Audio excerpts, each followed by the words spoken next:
मूर्तिया कोने सचा मडरे सूरतिया गोरी देखो तर मोनी मूर्तिया कोने सचा मडरे सूरतिया ला जन शर्माना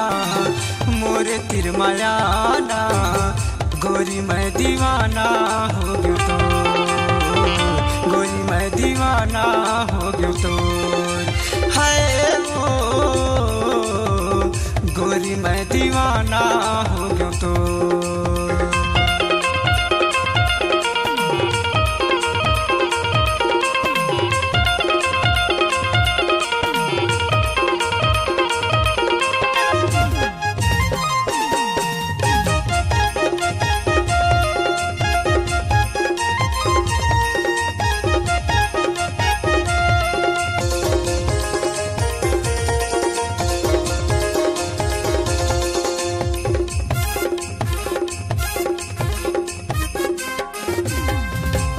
अबर फुर्सत मगढ़े हवे तोला ऊपर वाले भाग्यवान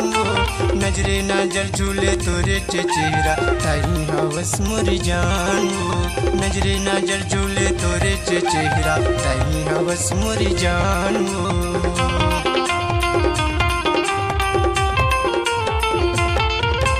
अबर फुर्सत मगढ़े हवे तोला ऊपर वाले भाग्यवान नजरे नजर झूले तोरे चेहरा तही हवस मुरी जान नजरे नजर झूले तोरे चेहरा तही हवस मुरी जान कौन सचा मढ़रे सूरतिया गोरी देखो तर मोनी मूर्तिया कौन सचा मढ़रे सूरतिया गोरी देखो तर मोनी मूर्तिया वो जन शर्माना मोला ते दिखाना गोरी मैं दीवाना हो गयो तो गोरी मैं दीवाना हो गयो तो है वो गोरी मैं दीवाना हो गयो तो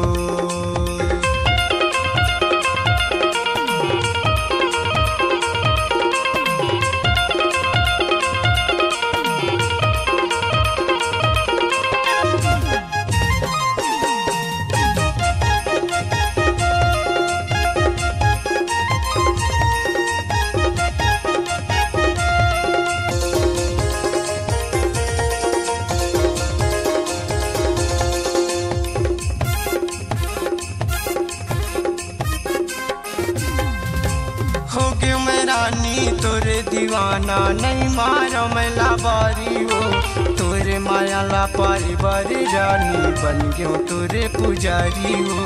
तोरे माया ला पारी बारी रानी बन गयो तोरे पुजारी हो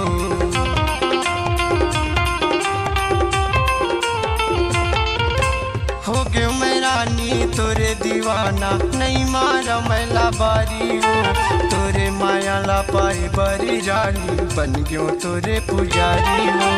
तोरे माया ला पाई बरी रानी बन गयो तोरे पुजारी गोरी मोला झन तरसाना मोर संग मीठे मीठे गोठियाना गोरी मोला झन तरसाना मोर संग मीठे मीठे गोठियाना वो जन शर्माना मोरे तिरमायाना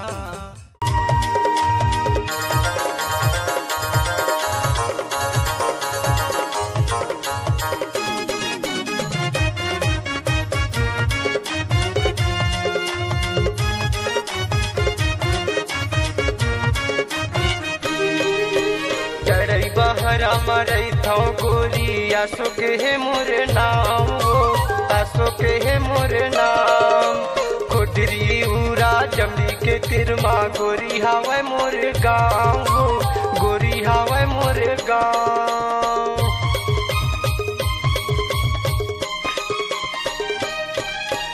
जड़ई बहरा मरई थो गोरी आसो के हे मोरे नाम आसो के हे मोरे नाम खोडरी उरा जमली के तिरमा गोरी हावे मोरे गाँव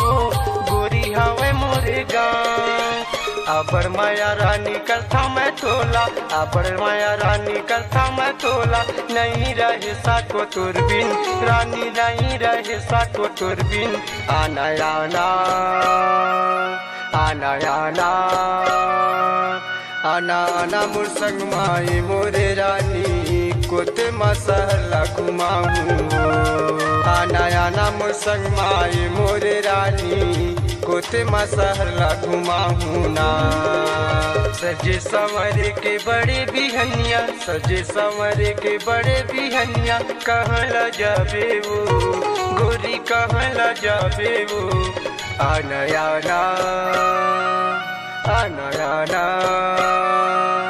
आना आना मोर संग माई मोरे रानी कोते मसहला घुमाऊं आना आना मोर संग माई मोरे रानी कोते मसहला घुमाऊं ना कोते मसहला घुमाऊं ना कोते मसहला घुमाऊं ना। छत्तीसगढ़ी सांस्कृतिक लोककला मंच ग्राम ड्राई बाहरा जिला अनूपपुर एमपी की शानदार प्रस्तुति मोला मारे मया की बान सुर मधुर गायक अजय कुमार अशोक सिंह कबर मोती सिंह पोर्ते की बेहतरीन आवाज में कार्यक्रम हेतु संपर्क करें। हमारा संपर्क नंबर है 7778111952 और हमारा संपर्क नंबर 8959416961 और हमारा संपर्क नंबर है 8103538777।